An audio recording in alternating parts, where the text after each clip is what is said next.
there's a lot of joy in this. Really, you were talking about the people and how many the people were so happy to see the generosity of one another and the gifts made to the temple, and they praised God and they celebrate the Festival of Tabernacles, and with great joy. It hasn't been celebrated like that since Joshua.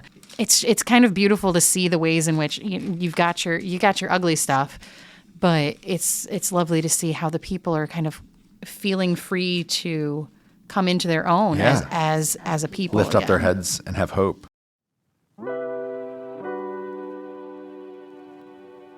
Welcome to Cross Connections, Season 2, Cover to Cover, as we read along with you each week and discuss the Bible from Genesis to Revelation. Cover to Cover is hosted by Rick Morley, Elliot Van Hoy, and Natalie Hill. Join us as we discover how these stories connect us to God, to our inner selves, and to one another in a world that tries so hard to disconnect us. All right. Welcome back, folks. Here we are with another section of the chronicler's work. We're not done with this guy yet? We're not done with this guy, guys. Depends who you ask. People, thems, theys, women. We don't know who wrote this. Although there do seem to be letters involved in these. We've got Ezra and Nehemiah together. We're going to just kind of talk about them like they're all one, because it's possible that they are all one. Yes, right. It's another story of a one document that was split into two. Yeah. And as you'll, it's not a spoiler. You folks have read this. Ezra is the priest and Nehemiah is the governor. Yep. Mm-hmm.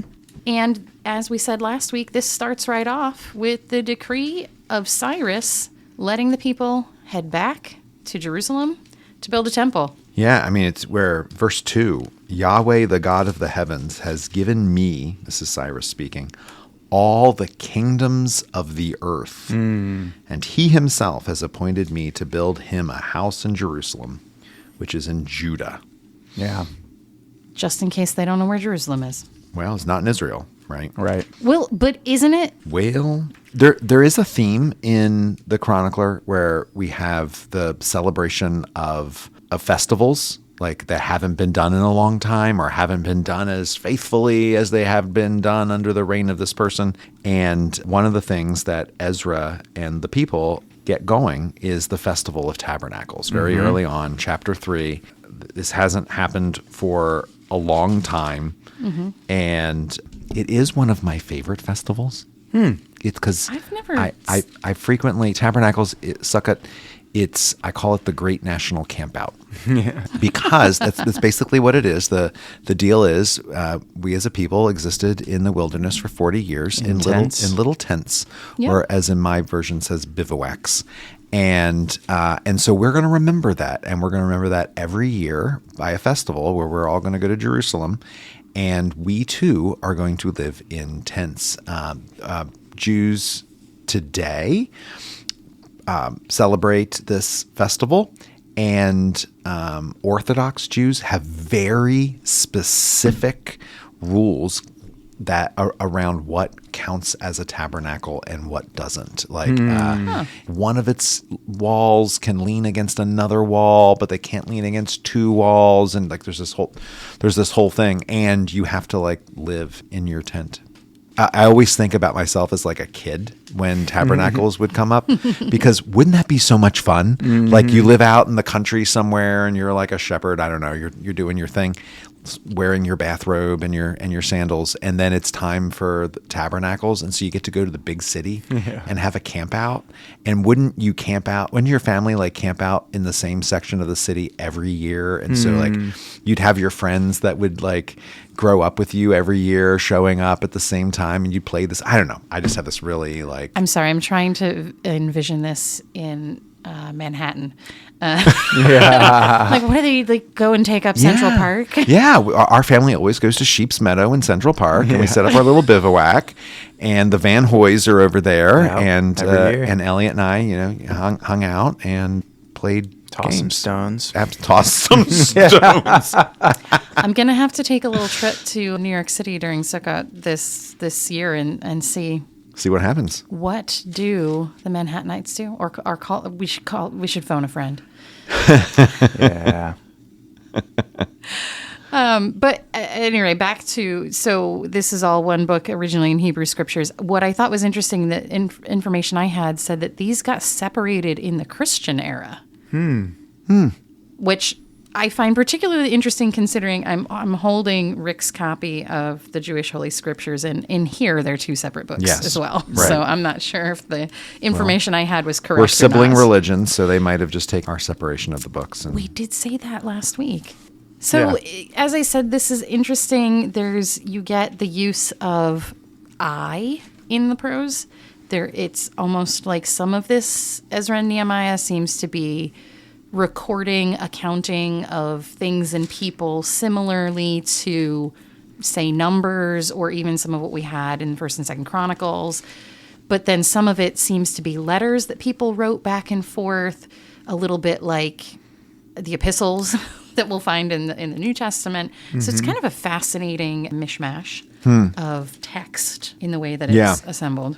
So you may notice in my version of Ezra, a couple times will say that this was done in Aramaic. Yeah. And we know that Aramaic is the official administrative language of Persia. We find documents around this time in Jerusalem from archaeology from the Persians are all done in Aramaic, which is this ancient language. It's an ancient Semitic language that comes from the Arameans, but a bunch of cultures ended up using it straight through to Jesus. But Very so interesting. we were killing the Arameans but a couple of books ago. but now we speak their language, Right. So it's all good. That's what happens when you're captured into exile. If you miss a couple chapters, like all of a sudden we're going to take your language. Yeah, right. So one of the things I noticed early on in Ezra, last episode, we talked about a lovely passage in chapter 7 of Second Chronicles. And here it is again in chapter 3 of Ezra. For he is good, for his steadfast love endures forever toward Israel. Yep. Just wanted to point that out because that's Right. fun when those things come back, right? Exactly Yes. in the same way. Well, and again, the point we made there, which stands here, is there seems to be this growing standardization of a temple liturgy that has developed. And that's being brought back to the fore now through the reconstruction of the temple, which is really important to Ezra. In fact, Ezra is really structured through these kind of waves of returning exiles and kind of stuttering construction of the destroyed temple. And so it begins with this guy, however you say his name. I'm going to give my attempt and let others try. Sheshbazzar. Oh, yeah. Did I hit it? I think I always say Sheshbazzar. Sheshbazzar. Okay, a little bit of a different enunciation, but Nebuchadnezzar. pretty close. Yeah. Not one that Sheshbazzar. comes up too much in our readings here in church or Bible study, but it begins Did we with ever him. read from the book of Ezra? Under King Cyrus, it describes him as a prince of Judah, and he brings a lot of things with him: gold, basins, silver, knives, bowls, other bowls, and lots of people. We're bringing all the stuff back. Yeah. So it's the stuff that had been carried off by Nebuchadnezzar gets returned so that we can have legitimate temple worship. Return. Return and worship. And it Yeah. says he brought, this is chapter 2, verse 64, 42,360 people with him, not That's a counting lot. the servants, which is another 7,000. So he gets back, he brings lots of people with him, but then there's this other guy who's quite important, right? Or really two of them, Jeshua and Zerubbabel. Zerubbabel. There we go. Yeah. For that, You were just that'll testing help. us. I was seeing if you That knew. You were just testing rolled us. off the Yeah, tongue, it didn't came it? right off. Zerubbabel. This could be good help for lay readers. They just need to listen to our podcast and then they'll get all the correct pronunciations. You just got to say it confidently. you Just know? show up there and all say you do. Zerubbabel with Yeah. everything you've got. Exactly. Pronunciation's fake. But yeah, so these guys are really important as well. They start building the altar, right? I mean, rebuilding the temple is pretty important part. There were Well, they don't start rebuilding the temple at first. They start right. by rebuilding the altar. The altar. They don't lay the foundation, and then it's not until when I need the altar to do the sacrifices, right? Yeah. So I think that's where they start They there, start right? the cultic. right, which is interesting to note. Yes, because if I were starting the temple, I would think you start with the Holy of Holies. That you start with this place where God is going to dwell among us, and then you worry about your stuff later. But they started with their stuff with the altar so that they could start the sacrifices so that they're... Well, maybe they thought that God wouldn't come back to the Holy of Holies until there they wasn't- started doing the sacrifices. This is why I'm not an Old Testament priest. I mean, it's just, just guessing.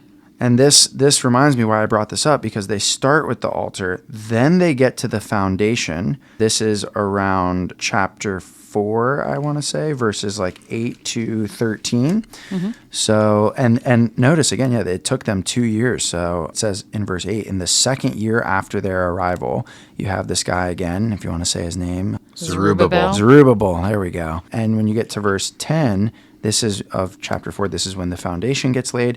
But what's interesting, and I wanted to bring this up because it connects to our own church here, you begin to get some opposition. Oh, Yes. And the opposition was the thing I was going to say about this is a recurring theme in Ezra and Nehemiah is the opposition to the rebuilding of all of the things, the temple, the wall, etc. Which, when I was reading through these things, I started to wonder, is the reason when we first talked about First Chronicles, and we were talking about the chronicler and writing after the return from the exile, but it's not immediately upon return that these things are written, it's a little while later, and that the second temple at this point lacks the splendor of Solomon's. It's a simpler temple. And we're not going to see that again until Herod. Yep. So it almost felt like an apology for why this second temple kind of lacks the luster because there was so much difficulty getting it going. Artaxerxes, see, now I'm tripping over names. That one's tough. Oh my gosh. Artaxerxes opposing what was going on in the back and forth of the letters, and somebody saying, oh no, go back in your archives and look and see what it says. And I just felt like all this back and forth and the delays and the opposition was kind of an explanation for why everything isn't as glorious as it was. When I think the simpler answer is they're building things back and they don't have the wealth and splendor that they once had. I mean, Building back is hard. When you tear things down and take them apart, it takes generations to fix it again. Yeah. I mean, how long did it take to rebuild the towers at ground zero? I mean, it was years and years to build something back. Yeah, this is why you got to be real careful with what you tear down. Yeah. Yeah, absolutely. I think the other answer, though, that's a great point, Natalie, is that this also kind of provides the context for the problem with foreigners, because a lot of this opposition comes from the people from outside, not inside, and it comes from the people that remained in the land while Israel was in exile.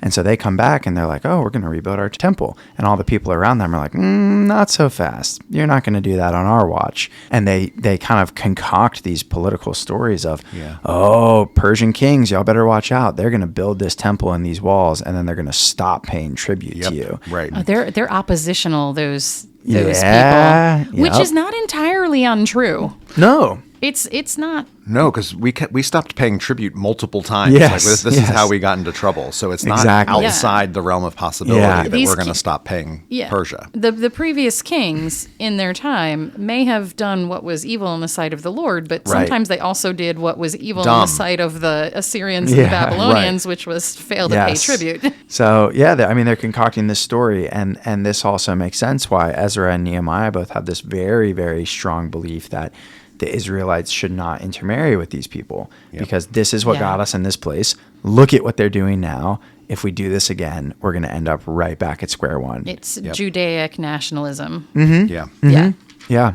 absolutely. So this is what happens through some of these first chapters. And in fact, King Darius does say, okay, wait a second. Stop building this temple. Let's check this out. They go and they find King Cyrus's decree, and then they're allowed to build again. And they resume the building. And then Darius makes another decree in chapter 6 after they've searched the archives, and basically extols the rebuilding of the temple. And says that anybody who gets in the way of it is going to be severely punished. So we've handled the opposition for now. Yeah, for now. Handled it for now.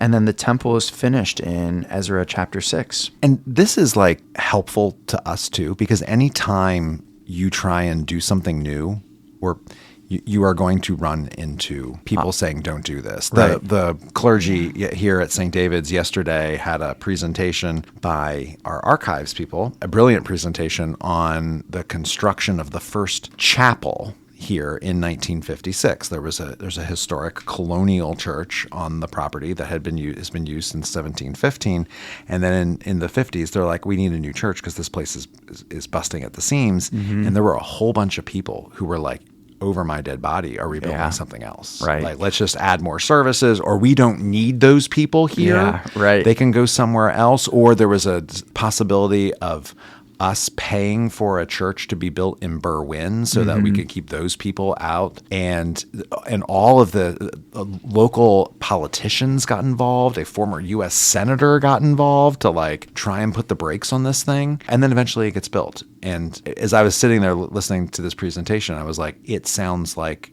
Ezra and Nehemiah. It sounds like so fascinating. like we are, and then last night at vestry, I regaled the vestry of the story of, we just heard this, and they were like, and the building of the new chapel was just as controversial as the building of the 1956 chapel. Yeah, and, the 2006 chapel. And someone was saying that like they were standing up front and getting like hammered by someone in the congregation because they didn't think we should spend the money on a new chapel. I mean, if you look at, just stay here at St. David's, you can continue to look at ways where you've seen people try to do something new and then get hammered for it. Yeah. And it's not at all just a here problem. It's a lot of places problems, to take some pressure off. You try and do something new. It's just what happens when you try to do something new. People are not, they don't want to do it the new way. They don't trust that it's going to work. They're afraid of the loss that may come in some way. And if you think about it, yes, the people are coming back from Babylon to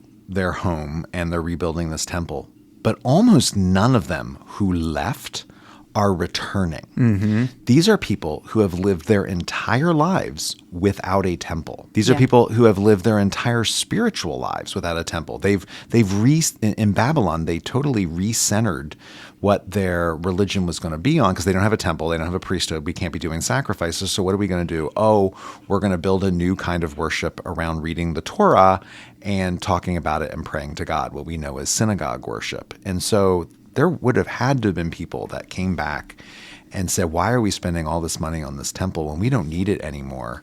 Why don't we put that money somewhere else? Yeah. Well, and to some degree, we know that is what was going on because there are these prophets, Zechariah and Haggai. Right? Yeah. And this is what their writings are kind of about, is encouraging we've seen here in Ezra more of the foreign outsider attempts to say, don't do this. But when we do eventually get to Haggai and Zechariah, it's important to remember, even though these are going to come much later in our Old Testaments, these are set during this period, and they are encouraging the Jews that are returning that you need to rebuild this temple. And they wouldn't have needed to write this unless there was significant pressure otherwise, right?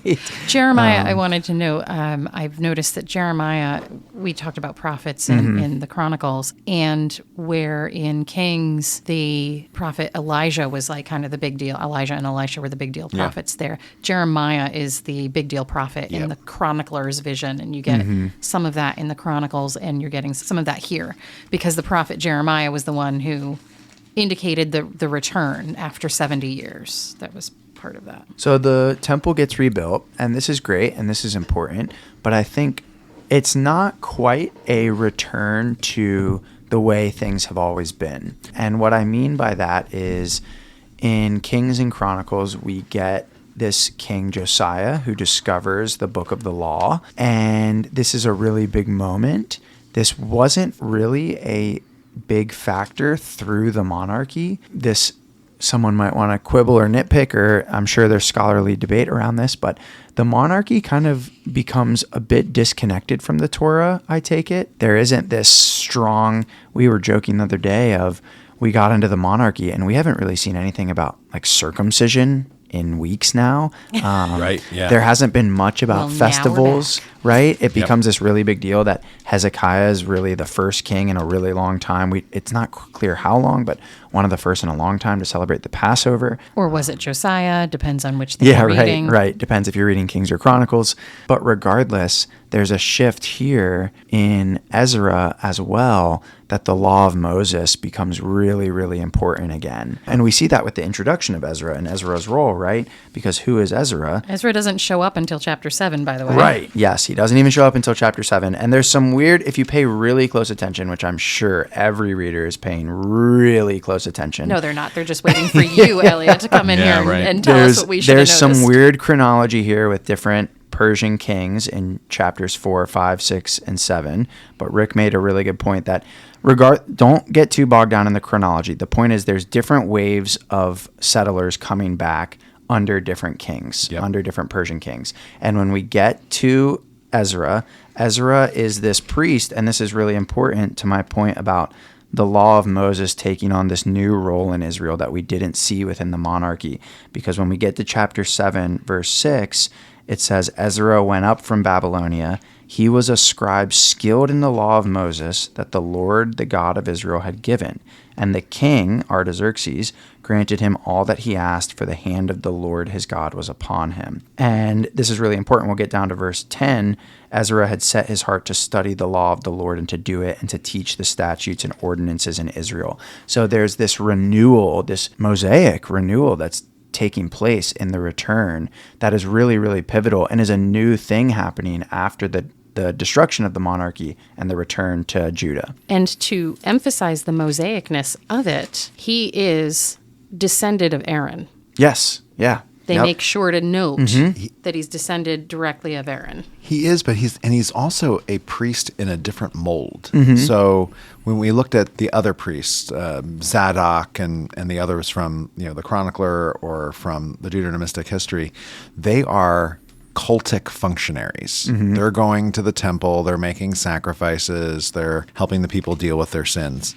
Ezra, in fact, my version specifically calls him a priest scholar to set him aside from just, he's just like killing bulls and throwing their blood on the altar. No, this guy is a priest, but he's also a scholar, someone who is learned in the full law of Moses, not just the cultic ritual bits. Yes. And so he's not, whereas in in the chronicler's version of history, the temple's the main thing. Ezra is this priest in the temple who will also bring out the other aspects of the Mosaic law. Yes. And one of them that gets kind of hairy is the intermarrying with other religions. At the beginning, chapter 9, when these things finished, the officials came up to me to say, the people of Israel and the priests and the Levites have not made themselves distinct from the peoples of the countries in light of their offensive practices of the Canaanite, the Hittite, the Perizzite, the Jebusite, the Ammonite, the Moabite, the Misraimite, and the Amorite. This is directly calling back to sections of the Torah where the book of Joshua, where they're coming into the foreign land, into this new land, and there's all these people here, and we have to get rid of them, right? We're going to conquer them, we're going to wipe them out, and we're going to come in and take their country. And what he's saying is we didn't do that, and we fell into their practices, and then we started marrying their women, and we started following their gods instead of our own. And this is a problem for Ezra. And so it's not enough for him that we've rebuilt this temple. Excellent. But now we have to purify the nation of these other peoples. What's really interesting is that the intermarrying, drawing people to worshiping others is not the way the chronicler describes things. It's actually Deuteronomistic. It is. So it does seem fascinating that's kind of come back that way. Right. And it's troubling because these passages in Ezra and Nehemiah have been used in not all that far along history to say that people of different races should not intermarry. Yep. Oh, this is This is like clear. People are quoting this. There's a Christian college in America today that does not allow interracial dating because of these passages, which totally misses the point. Right. Because this is not about race. That was not a construct they had back then. No. We don't hear anything ever in Scripture about, those were the people that had different color skin than these people. Like that is just not a thing. These are people with different religions.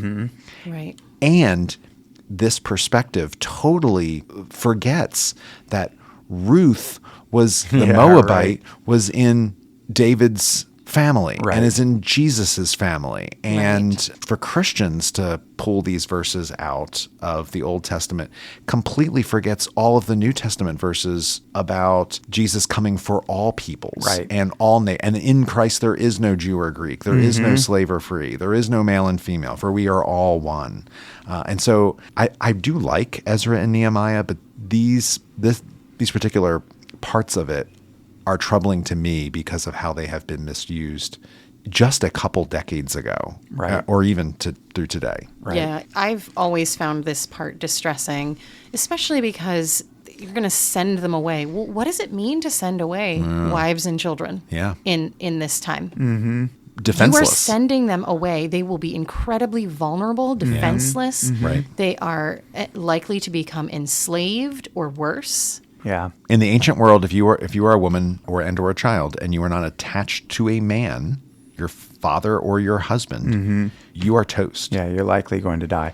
This reminds me as well the story again, and I think this is a good reminder for us that we are reading scriptures, plural, right? We have a tendency to talk about the Bible, the scripture, and we forget that this is a collection of stories and scriptures that have been written over thousands of years, and they often can have different perspectives and views. And I think one thing the author of Ezra and Nehemiah forgets is the story of someone like Haggai, which we read earlier in Genesis. Here is this person who is not an Israelite or Jew, and she is the one who is sent away into the wilderness and is the first person in our scriptures to name God.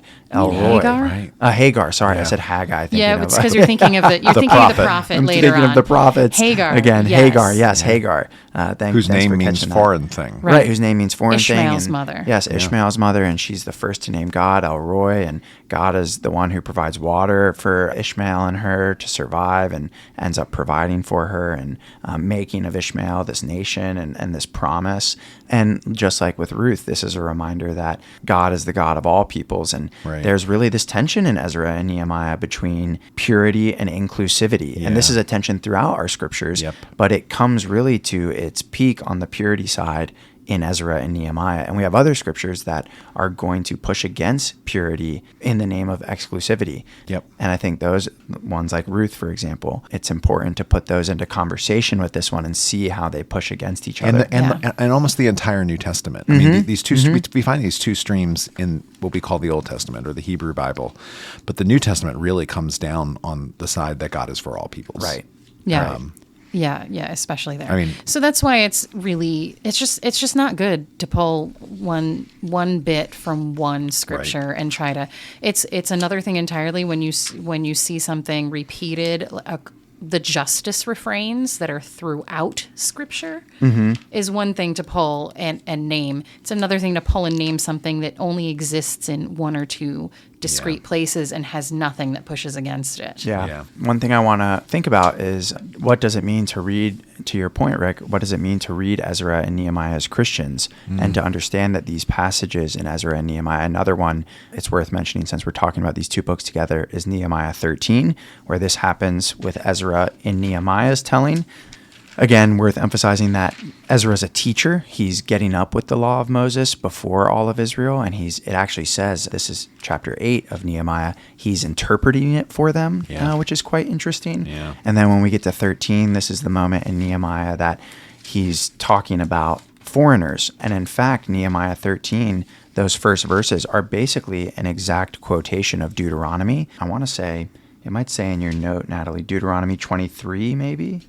23:3. Yeah, 23:3, where in Deuteronomy there's prohibition against intermarriage with Moabites. So again, this is just a way of saying this is a passage that has been quoted. And again, Ruth was a Moabite. Ruth was a Moabite. I forgot her that one time, but and Ruth was a Moabite, so worth mentioning. But David's great grandmother. Yeah, and Jesus's genealogy. But I'm saying all this to say, what does it mean to understand this and read this as Christians? And I think, interestingly, to my knowledge, there is no quotation of Ezra and Nehemiah in all of the Gospels, which is unique. Fact check me on that now as we're recording, but... No, maybe they quoted that bit that I said from chapter 3. Maybe. Regardless, I wanted to reference Luke 4. There's an interesting passage in Luke 4 where it looks like you're giving me the thumbs up that there is, in fact, no quotation of Ezra and Nehemiah in the Gospels, which is really interesting to your point, Rick, of like the Gospels hands down come down on the side of inclusivity of God as the God of all peoples. And we talked about in our Luke episode, Luke really is on board with that, right? Like Luke extends Jesus's genealogy back to Adam to emphasize this is universal in scope. And there's a really interesting section in Luke 4 that I rediscovered when I was looking this up about our Ezra and Nehemiah used in the Gospels. This is Jesus talking about Elijah. When Jesus has unrolled the scroll of Isaiah, he's given his thesis statement, right? The Spirit of the Lord is upon me. He's anointed me to bring good news to the poor. And he's talking about how a prophet isn't accepted in his hometown.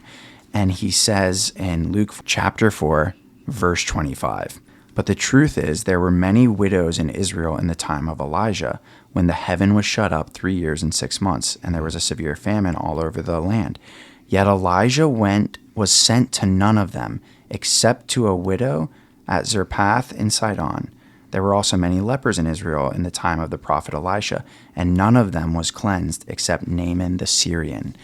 And the point of this passage is that... and the people are really excited that he says this, right? Yeah, they love it. They love it. No. They hate it. Are they trying to stone him or throw him off a cliff at this point? The people are enraged. I think they want to throw him off the cliff. Yeah. It says they were filled with rage. They got up, drove him out of town, and led him to the brow of the hill on which their town was built, so they might hurl him off. But he passed through the midst of them. Because the people are acting out Ezra and Nehemiah. Yes. Right? We don't want those people here. Exactly. And Jesus is like, yeah, we're done with that. And what's really interesting to my point about scriptures is that Jesus is using these two stories of Elijah and Elisha where if you're not catching the context, the point is that he's saying there were all of these people in Israel, but these two prophets went to non-Israelites. Naaman, right, who's not an Israelite, and this widow who's not an Israelite. And this is who God sends God's miraculous healing work to.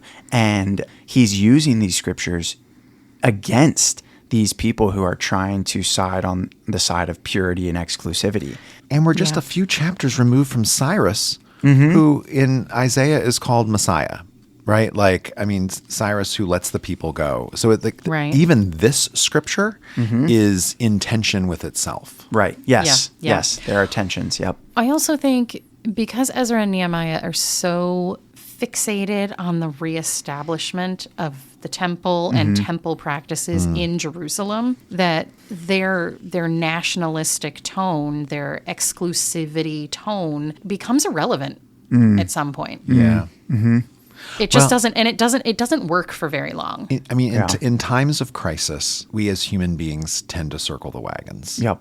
Right, and we circle the wagons to keep others out, right? Because we're just protecting our own. Yep. And that position of fear is diametrically opposed to a position of faith. Yeah. Which it's also diametrically opposed to growth.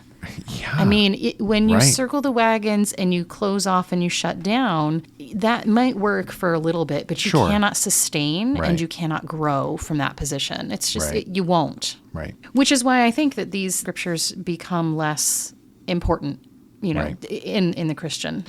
Should we talk a little bit about Nehemiah's ministry? His Governor Nehemiah. So, in Ezra, we have the rebuilding of the temple, which is this really important thing. Nehemiah rebuilds the walls, and you might be like, well, who cares about that? Right. That's kind of stupid. And building a wall is how you keep people out.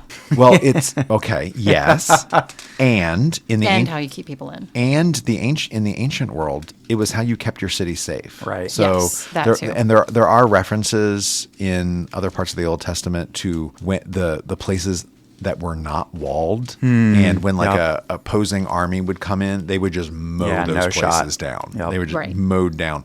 But but the places, and this is not just an Israelite or a Judahite thing. Ancient cities had walls. Yeah, castles. Go throughout Europe. Absolutely, whole towns walled in. as a means of protection. And so, like the walls of Jerusalem, when Easier to defend from a wall. when Babylon came at them, Yeah. it took them over a year to break through those walls. It protected them for over a year. The walls in Samaria did the same for the northern Israelites when the Assyrians were coming at them. The walls of Jericho didn't hold The walls, terribly well, long. you march around The 3 marching times around, and you 7 start blowing days and blowing horns. the horns. Things come tumbling down. But like walls are really important. And it's really not until Jerusalem gets its walls back that it's back as a city, and Right. where people are going to feel comfortable coming and moving their children into. Because before then, we are just prey. We're Right. waiting for someone to come and do something against us. And so I do love this part about Nehemiah, where you really get the sense that it is this community thing. Yes. These different people, like these people Yes. took this tower and these people took this tower. Yep. And so you get all the towers of Jerusalem that are put together. And then you get this person who builds the wall between this tower and this tower and between this tower and this tower. And it's like this community thing that we are going to do together to bring our city back. Have you ever Right. seen those displays in maybe a hospital or the YMCA, and it's shaped like, I don't know, maybe a tree or something, Oh, and every yeah. leaf has Yeah, a name a on name it? on it. Mhm. That's what I feel like Yeah. this is. Yeah. Like, Yeah. This work was generously funded by the following Yeah, right. donors, except they're not donors necessarily, although there is donating there's- of money and Absolutely. resources as The well. stuff that isn't free. happens.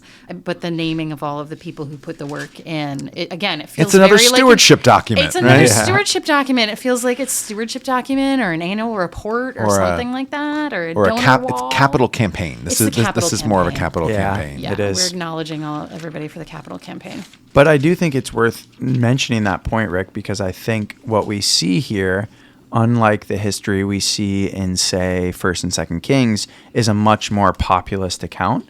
Like in First and Second Yes. Kings, we didn't really get any sense too much of What are the people doing? What's going on with know. the people? How are they involved? What are they doing? And here we are seeing, like, even to the point where I'm sure people kind of gloss over it, glaze over it. You're just getting lists of names of like, these are the people that helped out. And if you did, I'm with you. That's going to be on our end of season test. Some of the names from the donations in Ezra. And Elliot will fly. I will find pass you. it with flying colors, and I will fail it. So, but yeah, I think that is a beautiful part of this, is the way the people are involved intimately in the reconstruction. In chapter 9 of Nehemiah, we go back to, there's these cascading references to God being compassionate. Oh, So yeah. this is That happens a chapter 9, verse 17. You are a pardoning God, gracious and compassionate, long-tempered and big in commitment, and you didn't abandon them, even when they made themselves a calf figurine. In verse 27, in their time of pressure, they cried out to you, and from the heavens you yourself would listen. In accordance with your great compassion, you gave them deliverers, and they delivered them from the hands of their adversaries. In verse 31, but in your great compassion, you didn't make an end of them, and you didn't abandon them, because you are a God gracious and compassionate. What chapter 9 does is it goes through what we would call sort of salvation history at this point. It tells the whole story of Israel, and it's a very non-Deuteronomistic historian version. Right. Yes. Instead of, and God hammered you, and then God hammered you again. Instead of saying that, and then even though you did this terrible thing, God was compassionate and remembered you. And then you did this terrible thing, and then God had compassion on you. It's interesting because in the Deuteronomistic history, you did get that, but for some reason, it didn't stand out in the same way. It's No. just like the way that it was written, it's more pronounced here than it was there, even though it did exist there as well. Yeah. Well, kind of hard to say God has had compassion on us when you're still in exile, right? So, like, you see it more here. It's Yeah, like 'cause God we're- has had compassion on us. Look how God has had compassion on us. We're home. Yeah, we're back. home. Like, We made it we've back. seen it. We've rebuilt everything. We're bringing back our Yeah. rituals. We're having joy in Yep. being who we are Yep. It's together. where this is more of a post-traumatic document. Definitely. Right? Like, Yes. we have made it through the crucible, and so now we can see the compassion. There's a lot of joy in this. It Yeah. really, you were talking about the people and the people were so happy to see the generosity of one another and the gifts made to the temple, and they praised God, and they celebrate the Festival of Tabernacles, and with great joy. It hasn't been celebrated like that since Joshua. It's kind of beautiful to see the ways in which you got your ugly stuff, but it's lovely to see how the people are kind of feeling free to come into their own as a people. Lift again. up their heads and have hope. In chapter 8, so going back a chapter, verse 9, Nehemiah, he was the administrator, Ezra, the priest scholar, and the Levites who were helping the people understand, said to the entire people, "Today is sacred for Yahweh your God. Don't mourn, don't cry," because the entire people were crying as they heard the words of instruction, as the Torah was read. Yeah. He said to them, "Go, eat rich food, drink sweet drinks, and send off portions to anyone who has nothing prepared, because today is sacred for our Lord. Don't be in pain, because joy in Yahweh is your protection." Or in my translation, "Do not be grieved, for the joy of the Lord is your strength." Oh, I mean, that's good stuff. Both of those translations are good. Go eat good food, go drink good drink, and party it up. Nice. We had a snack and a nap, and now we're going to have a party. Yeah. Yeah. Time for a feast. Well, what do we think about the Chronicler as a whole? Not my favorite. It's some good stuff. I feel like you can't leave it out, but Yeah.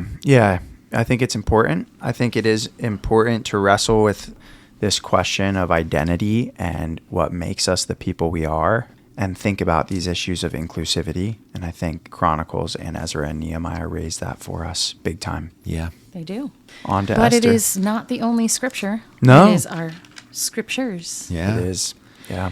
All right, and then we'll be on to Esther. Esther. People love Esther. Yeah. People do Don't love they? Esther. Yeah. I think people love Esther. Heathens, they love the book where God's never God mentioned. is not mentioned once. Spoiler alert. I know, haven't I read know. Esther Sorry. yet. Well, when you go to read it, look for it. Yeah, try to Look. find it. Yeah. Good luck. All right, so Esther's next. Just a little heads up for everybody. You can choose your own adventure here, but after Esther, we're going to spend a month in the Psalms, the month of June in the Psalms.